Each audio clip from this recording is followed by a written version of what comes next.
Trump మాట్లాడుతూ యుద్ధం ఇంకెక్కువ కాలం కొనసాగదు. త్వరలో ముగిసే అవకాశం ఉందని చెప్పారు. అలాగే ఇరాన్‌తో జరుగుతున్న చర్చలు మంచి దశలో వెళ్తున్నాయని చెప్పారు. ప్రపంచ ఆయిల్ సప్లైకి కీలకమైన స్ట్రెయిట్ ఆఫ్ హార్మోజ్ విషయంలో ఇరాన్, ఒమన్ మధ్య చర్చలు కొనసాగుతున్నాయి. ట్రంప్ అడ్మినిస్ట్రేషన్ త్వరలో ఒక అగ్రీమెంట్ వచ్చే అవకాశం ఉందని ఆశాభావం వ్యక్తం చేస్తుంది. అయితే ఇరాన్ మాత్రం యూఎస్ ఆంక్షలు, సముద్ర నిర్బంధం వంటి అంశాలు పరిష్కారమైతేనే పూర్తి ఒప్పందం సాధ్యమని చెబుతుంది. ఇంకా ట్రంప్ చేసిన వార్ త్వరలో ముగుస్తుందనే వ్యాఖ్యలను ఇరాన్ పెద్దగా నమ్మడం లేదు. ఇరాన్ అధికారులు చర్చలు కొనసాగుతున్నాయని అంగీకరిస్తూనే తమ షరతులు నెరవేరితేనే ముందడుగు ఉంటుందని స్పష్టం చేస్తున్నారు. అలాగే కొన్ని మీడియా ఛానల్స్ లో యుఎస్ ఆయుధ నిల్వలు తగ్గుతున్నాయనే వార్తలు రావడంతో ట్రంప్ స్పందించారు. అమెరికా వద్ద తగినంత ఆయుధ నిల్వలు ఉన్నాయని, కొత్త ఉత్పత్తి కూడా వేగంగా పెంచుతామని చెప్పారు. అదే సమయంలో లీకులపై విచారణ కూడా ఆదేశాలు ఇచ్చారు. సో ఆయిల్ మార్కెట్ ఇప్పటికీ జాగ్రత్త పరిస్థితిని గమనిస్తుంది. స్ట్రెయిట్ ఆఫ్ హార్మోజ్ పై సానుకూల ఒప్పందం కుదిరితేనే క్రూడ్ ఆయిల్ ప్రైజెస్ తగ్గే అవకాశం ఉంది. సో దీంతో ఇండియా వంటి దేశాల దిగుమతులు ఖర్చులు తగ్గే అవకాశం ఉండడంతో స్టాక్ మార్కెట్ కి ఇది పాజిటివ్ న్యూస్ అని మారవచ్చు. మొత్తానికి ట్రంప్ త్వరలో శాంతి ఒప్పందంపై ఆశాభావం వ్యక్తం చేస్తున్నారు. ఇరాన్ మాత్రం తమ షరతులతో గట్టిగా నిలబడుతుంది. హార్మోజ్ అగ్రిమెంట్ వస్తుందనే లేదా అనేది ఇప్పుడు ప్రపంచ మార్కెట్లో ఎదురు చూస్తున్న కీలక అంశం. Welcome back to our channel. ఈ రోజు ఇండియన్ స్టాక్ మార్కెట్ లో ఏం జరిగింది, ఏ కంపెనీలు టాప్ గైనర్స్ గా నిలిచాయి, సో ఎందుకు పెరిగాయి, ఇరాన్ వార్ అప్డేట్ లో లాస్ట్ 24 hours లో ఏం జరిగింది, గ్లోబల్ మార్కెట్స్ ఎలా రియాక్ట్ అయ్యాయి, గోల్డ్ అండ్ సిల్వర్ ధరలు ఎలా ఉన్నాయి, అలాగే ఇండియా మ్యాక్రో ఎకనామీ అప్డేట్ ఏంటి, సో ఈ వీడియోలో మనం కంప్లీట్ గా తెలుసుకుందాం. ఈ రోజు మార్కెట్ లో వోల్టాలిటీ ఉన్నప్పటికీ కొన్ని హెవీ వెయిట్ స్టాక్స్ మంచి పర్ఫార్మెన్స్ చూపించాయి. అందులో నిలిచినవి టీసీఎస్.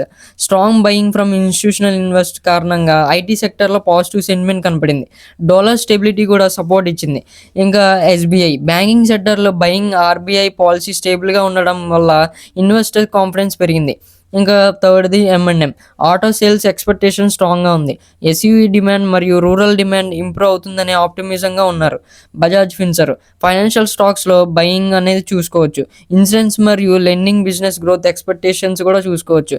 ఈరోజు మరియు మార్కెట్ సెంటిమెంట్కి ముఖ్యమైన కారణాలు ఏంటంటే క్రూడ్ ఆయిల్ కొద్దిగా తగ్గడం, ఆర్బీఐ గ్రోత్ అవుట్లుక్ పై కాన్ఫిడెన్స్, బ్యాంకింగ్ మరియు ఎనర్జీ స్టాక్స్లో buying interest, FII selective buying కొనసాగించడం. సో ఈ అంశాలు ముఖ్యమైనవి చెప్పుకోవచ్చు. ఇంకా గ్లోబల్ మార్కెట్స్ వైపు వెళ్తే యుఎస్ మార్కెట్స్లో ఇన్వెస్టర్స్ అందరి ఫోకస్ యుఎస్ జాబ్స్ రిపోర్ట్ మీదే ఉంది. యూరోపియన్ మార్కెట్స్ గ్రీన్లో ట్రేడ్ అయ్యాయి.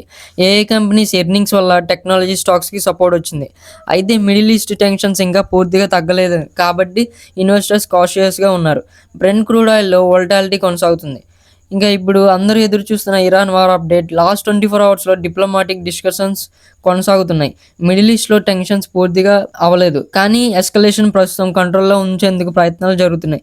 ఇన్వెస్టర్స్ ఇప్పటికీ strait of Hormuz shipping route మీద ఫోకస్ చేస్తున్నారు. ఈ రూట్లో ఏమైనా డిస్ట్రప్షన్స్ వస్తే క్రూడ్ ఆయిల్ మళ్ళీ పెరిగే ఛాన్సెస్ ఉన్నాయి. సో అందుకే గ్లోబల్ మార్కెట్స్కు ప్రతి అప్డేట్ని క్లోజ్గా మానిటర్ చేస్తున్నాయని చెప్పుకోవచ్చు. వార్ న్యూస్ వస్తే ఆయిల్, గోల్డ్ వెంటనే రియాక్ట్ అవుతాయి.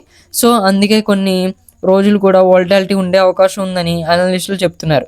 ఇప్పుడు గోల్డ్ అండ్ సిల్వర్ గురించి మాట్లాడుకున్నట్టయితే గోల్డ్ ఈ వారం స్ట్రాంగ్ ర్యాలీ చేసింది. సేఫ్ హెవెన్ బయింగ్తో పాటు ఇన్ఫ్లేషన్ ఫియర్స్ తగ్గడంతో గోల్డ్కి సపోర్ట్ వచ్చింది. సిల్వర్ కూడా గోల్డ్తో పాటు గెయిన్స్ నమోదు చేసింది. కొనుక్కునే వాళ్ళు ఇమీడియట్ రష్ కాకుండా ప్రైస్ మూవ్మెంట్ అబ్జర్వ్ చేయడం మంచిదని ఎక్స్పర్ట్స్ సూచిస్తున్నారు. ఇప్పుడు ఇండియా మ్యాక్రో అప్డేట్స్ చూసుకున్నట్టయితే సో ఫస్ట్ది RBI policy outlook. RBI growth by positive outlook maintain చేస్తుంది. ఇంకా బ్యాంకింగ్ సెక్టర్ క్రెడిట్ గ్రోత్ హెల్తీగా కొనసాగుతుంది. అలాగే infrastructure, government infrastructure spending continue అవుతుంది. ఇంకా మ్యానుఫ్యాక్చరింగ్ యాక్టివిటీ స్టేబుల్గా ఉంది. ఎఫ్ఐఎన్డిఐ యాక్టివిటీ చూసుకుందాం. ఫారెన్ ఇన్వెస్టర్స్ సెలెక్టివ్ బయింగ్ చేస్తున్నారు. డొమెస్టిక్ ఇన్స్టిట్యూషనల్ ఇన్వెస్టర్స్ కూడా మార్కెట్కి సపోర్ట్ ఇస్తున్నారు. ఓవరాల్గా ఇండియన్ ఎకానమీ కంపారేటివ్లీ స్ట్రాంగ్ పొజిషన్లో ఉందని అనలిస్టుల అభిప్రాయం. ఇంకా రేపటి మార్కెట్ ట్రిగర్ అయ్యే అంశాల గురించి మనం మాట్లాడుకోవాలి. అందులో US economic data, crude oil movement కూడా చూసుకోవాలి. ఇరాన్ వార్ అప్డేట్స్ క్లోజ్గా మానిటర్ చేస్తూ ఉండాలి.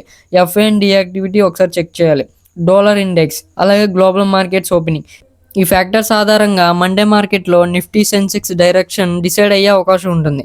సో ఈరోజు మార్కెట్ మొత్తం చూస్తే పాజిటివ్ సిగ్నల్స్, అలాగే గ్లోబల్ అన్సర్టెనిటీ రెండు కలిసి కనిపిస్తున్నాయి. అందుకే ప్యానిక్ బయింగ్ లేదా ప్యానిక్ సెల్లింగ్ చేయకుండా ప్రాపర్ రిస్క్ మేనేజ్మెంట్తో ఇన్వెస్ట్ చేయడం మంచిది. సో ఈ వీడియో మీకు యూస్ఫుల్ అనిపిస్తే లైక్ చేయండి, అలాగే షేర్ చేయండి. ఇంకా మన ఛానల్ని సబ్స్క్రైబ్ చేసి బెల్ ఐకాన్ని ఆన్లో పెట్టుకోండి. ప్రతి అప్డేట్ మీ దాకా వస్తుంది. సో మన ఛానల్కి కొత్తగా చూస్తున్న వాళ్ళైతే మన ఛానల్ని సపోర్ట్ చేసి అసలు మానొద్దు. సో రేపటి వీడియోలో మళ్ళీ కలుద్దాం.